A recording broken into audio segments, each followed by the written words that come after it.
मला सर्वात सुरुवातीला हे मेन्शन करायचं की ही कर्जमाफी फसवी असणार आहे हे आधीच माहिती होतं. जेव्हा काही दिवसांपूर्वी शेतकऱ्यांच्या नावाने आंदोलन झालं आणि मुंबईला बोलून त्याच्यामध्ये काही झालं, त्यावेळेसच समजलं होतं की सरकार फक्त शेतकऱ्यांच्या तोंडाला पानं पुसायचं काम करणार आहे. काम करणार आहे माहित होतं, ते पुढे जाऊन सिद्धही झालं. काहींना आमदारकी भेटली, काहींना वचनं भेटली, पक्ष विलीन झाले आणि सरकारने त्यानंतर GR काढला. GR मध्ये 2 अटी अशा आहेत ज्याच्यामध्ये अख्खी खुट्टी टोकलेली आहे. ज्या शेतकऱ्यांनी 2019च्या कर्जमाफीमध्ये लाभ घेतलेला आहे अशा शेतकऱ्यांचं कर्ज माफ होणार नाही. त्याच्यामध्ये तुम्हाला 50,000 लाभ भेटेल, परंतु तुम्हाला जे कर्ज आहे, तुमचं जे थकीत कर्ज आहे, ते कर्ज तुम्हाला 1 ना 1 रुपया आधी भरावं लागेल. मग याला कर्जमाफी म्हणायची की फडणवीसांनी सुरू केलेली बँकांसाठीची कर्ज वसुली, हा प्रश्न पडलाय.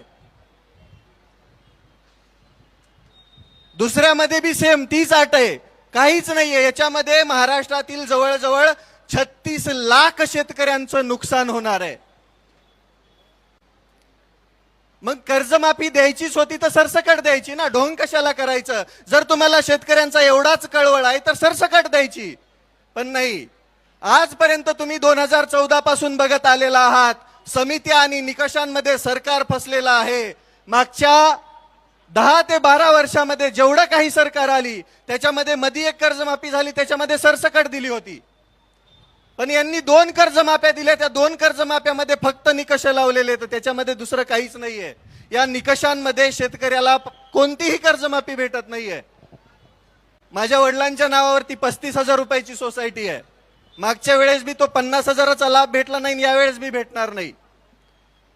मग कसं म्हणायचं की माझ्या शेतकऱ्याला, माझ्या शेतकरी राजाला कर्जमाफी भेटते म्हणून? जी मुख्य मागणी आहे, हेच मुख्यमंत्री देवेंद्र फडणवीस साहेब म्हटले होते की मी सत्तेमध्ये आल्यानंतर शेतकऱ्यांचा 7/12 करणार, कोरा कोरा कोरा कोरा कोरा. पण हा कोरा करायच्या नादामध्ये त्या शेतकऱ्यांच्या 7/12वरती बोजा चढवायचं काम हे सरकार करत आहे. या सरकारच्या काळामध्ये विचार करा तुम्ही, कोणतीही सबसिडी शेतकऱ्याला भेटत नाही, कोणत्याही योजनेचे पैसे योग्य वेळेवरती शेतकऱ्याला भेटत नाही, खताचे औषधाचे भाव गगनाला भिडलेत, कोणताही हमी भाव योग्य प्रकारे शेतकऱ्याला भेटत नाही. कांदा 2 रुपयाने विकावा लागतोय. शेतकरी अक्षरशः देशोधडीला लागायला लागला आणि इथलं सरकार म्हणते आम्ही शेतकऱ्यांच्या हिताचं. अरे घंटा तुम्ही हिताचे आहेत, लई शिव्या येतात पण इथं देऊ शकत नाही. यांच्या विरोधात बोलतो म्हणून 2 दिवसापूर्वी 2 अकाउंट उडवले. अरे अकाउंट उडवले म्हणजे आवाज दबत असतो का? येता येता दुसरं उडवलं 5 लाखाचं. एवढे घाबरलेत हे, एवढे घाबरलेत कारण की शेतकऱ्यांची एकजूट व्हायला लागली, शेतकरी एकत्र यायला लागलाय. दादांनी सुरुवातीला आंदोलन चालू केलं. कांद्याच्या आंदोलनामध्ये बघा, सुरुवातीला 12 रुपये 35 पैसे वाढवलं. जशी जशी शेतकऱ्यांची एकजूट वाढायला लागली, दादांचा तीव्र विरोध चालू झाला. त्यानंतर 15 रुपयाच्या वर भाव केला ना, आता काहीतरी 16.5 रुपये केलाय. मग तुम्ही असं खुडत देण्यापेक्षा एक खट्या का देत नाहीत? गोष्टी देत असताना तुम्हाला सतत समिती आणि निकष का लागतात? आणि तुमचा तो पात्र शब्द नेमका कोणत्या पुस्तकात आलाय तो एकदा बघावा लागेल. नेमका यांनी कोणत्या पुस्तकातून अभ्यास केलाय? कोणतीही गोष्ट मागितली की पात्र शब्द टाकणार. त्या पात्र शब्दामध्ये शेतकऱ्यांची अख्खी कर्जमाफी ही फसवी झाली. शेतकऱ्यांच्या हाती काहीही भेटणार नाही. शेतकऱ्याच्या हातामध्ये फडणवीस सरकारने गाजर द्यायचं काम केलंय. आणि कोणी बोललं की एक तर त्याच्यावर गुन्हे दाखल होतात, एक तर त्याचे अकाउंट बंद होतात आणि त्याला जेलमध्ये डांबल्या जातं. शेतकऱ्यांच्या हितासाठी बोलत असताना काही भांडगुळ परत अजून खाली कमेंटमध्ये बोलतात की हे फक्त स्टंट चालू आहे वगैरे वगैरे. 1-2 दिवस उपाशी येऊन बसा की. 4-5 तर भांडगुळ सोडलेत सरकारने. अक्षरशः संविधानिक पदावरती असताना भिकार चोटासारखं बोलतात, हे दलिंदरासारखं. अरे तुमच्या मनामध्ये एवढी नीचता भरलेली आहे, तुम्ही माणसं नाहीत, राक्षस आहात. तुमच्याकडून शेतकऱ्यांचं भलं होईल याची अपेक्षाच नाहीये. पण आम्ही पण खमकेत, आम्ही पण शेतकरी आहेत. आम्ही आतापर्यंत आमचं रुमणं त्या अवतावरती धरून 2 फूट आतमध्ये आऊत खुपसलंय शेतामध्ये, आमच्या शेतीची मशागत केली आहे. तेच रुमणं काढून तेच रुमणं हातामध्ये घेऊन तुमच्या डोक्याची आणि तुमच्या ढुंगणाची मशागत करायला आम्हाला वेळ लागणार नाहीये. आमच्या आसुडाचा आवाज ऐकला तर तुमच्या कानातून रगात निघल. त्यामुळं सुधरा, या 2 अटी मागे घ्या. सर्वसामान्य शेतकऱ्याला कर्जमाफीचा लाभ भेटू द्या. बँकांचे वसुली एजंट असल्यासारखं वागू नका, अन्यथा याचे परिणाम संपूर्ण महाराष्ट्रभर दिसतील. आज ही मूठ वज्रमूठ एवढी मोठी होईल की या वज्रमुठीने तुमच्या डोक्यावरती प्रहार केला तर कुठे पाताळाला जाताल समजणार पण नाही. अरे यांना लाजा वाटायला पाहिजेत. देत असताना जरा नीट तरी द्यायचं ना. निकष लावून द्यायचंय तर द्यायचं ढोंग कशाला करायचं. मतांपुरता शेतकरी लय महान असतो यांच्या नजरेमध्ये. पण मतं भेटली, सरकार आलं, सत्तेमध्ये बसले, ढुंगणाखाली खुर्ची भेटली की झालं, शेतकऱ्यांचा विसर पडला. कर्जमाफीचं गुऱ्हाळ मागचं 1 वर्ष चालू आहे माहितीये. आता GR काढलाय. GR काढताना म्हणले की आचारसंहिता झाल्यावर, मग GR बी आचारसंहिता झाल्यावरच काढायचं ना. म्हणजे प्रत्येक वेळेस फक्त फसवायचं, प्रत्येक वेळेस शेतकऱ्याला फक्त तोंडाला पानं पुसायची आणि प्रत्येक वेळेस शेतकऱ्याला फक्त खेळवत ठेवायचं. हे काम हे इथलं सरकार करतं, हे पाप आहे. सर्वसामान्य शेतकऱ्याच्या अडचणी काय आहेत काय माहिती यांना. मंत्रालयाच्या AC मध्ये बसून यांना निर्णय घ्यायला काय लागतंय. कधी या आमच्या शेतामध्ये आऊत आणून दाखवतो तुम्हाला काय त्रास असतो ते.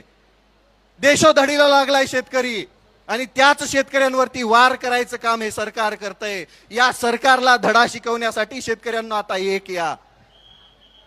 जात धर्म पंथ सगळं बाजूला ठेवा, ते पक्ष बाजूला ठेवा आणि आता एक या. आजपर्यंत शेतकऱ्यांची एकजूट झाली नाही, म्हणून सगळ्यात जास्त अन्याय कोणावरती झाला असेल तर तो शेतकऱ्यावरती झालेला आहे. 1 लाख कोटीचे प्रोजेक्ट आहेत त्यांचे, त्याच्यामध्ये सगळ्यात जास्त नुकसान शेतकऱ्यांचं आहे. ज्या शेतकऱ्यांकडे 4-2 एकर जमीन आहे ती घेण्याचा पण घाट या सरकारने घातलाय. शक्तीपीठाचं तुम्हाला माहितच असेल. ज्याची आवश्यकताच नाही, ज्याला समांतर महामार्ग आहे, तरी पण यांना तिथं घालायचं आहे. कारण की सरकारनं शेतकऱ्यांच्या जमिनी घ्यायच्या, त्या कॉन्ट्रॅक्ट मधून पैसे कमवायचे आणि शेतकरी देशोधडीला लावायचा. माझी स्पष्ट मागणी आहे सरकारला, तुम्ही जर या 2 जाचकाठी लवकरात लवकर मागे घेऊन सरसकट सर्व शेतकऱ्यांना 2 लाखांपर्यंत कर्जमाफी नाही दिली तर आम्ही मंत्रालयावर पण धडकायला कमी करणार नाही. आम्ही त्यावेळेस आमच्या हातात रुमणं असेल आणि खांद्यावरती आसूड असेल, त्याचा वार आणि त्याचा आवाज तुमच्या कानामध्ये घुमल्यावरती तुम्ही लाईनीवरती येणार, वटणीवर येणार. वाटोळं झालंय शेतकऱ्यांचं. कोणत्याही योजनेला निधी नाहीये, फंड नाहीये. सर्वसामान्य शेतकऱ्याच्या आता पेरण्या तोंडावरती आहेत, बियाणं व्यवस्थित उपलब्ध नाहीये. या वर्षी तर दुष्काळाचं सावट आहे. खुद मुख्यमंत्रीच म्हणताय की 1950 सारखा दुष्काळ पडणार आहे जणू. मग याच्यामध्ये शेतकरी कसा जगणार नेमका. त्याच्या डोक्यावरती कर्जाचा डोंगर असताना तो सर्वाईव्ह कसा करणार, जगणार कसा, आणि तो पुढे त्याचं कुटुंब कसं जगवणार, हा प्रश्न आहे शेतकऱ्यांच्या पुढे. काही नसतंय, सर्वसामान्य शेतकऱ्याच्या हातामध्ये काही सुद्धा नाहीये. बियाण्यांपासून ते विक्रीपर्यंत सगळं काही सरकार ठरवणार आणि ज्यावेळेस माल येतो त्यावेळेस पण त्याचा भाव बी सरकार आणि आडते व्यापारी ठरवणार. शेतकऱ्याच्या हातामध्ये धतुरा कायमस्वरूपी तेच लागत आलंय. सर्वसामान्य शेतकऱ्यांना लुटायचं काम इथलं सरकार करत असताना आपण शांत बसून चालणार नाही. माझी त्या सर्व महाराष्ट्रातील शेतकऱ्यांना विनंती आहे, आज आमदार रोहितदादा पवारांच्या पाठीमागे उभा राहावं लागेल. 3 दिवसापासून पोटात अन्नाचा कण नाहीये.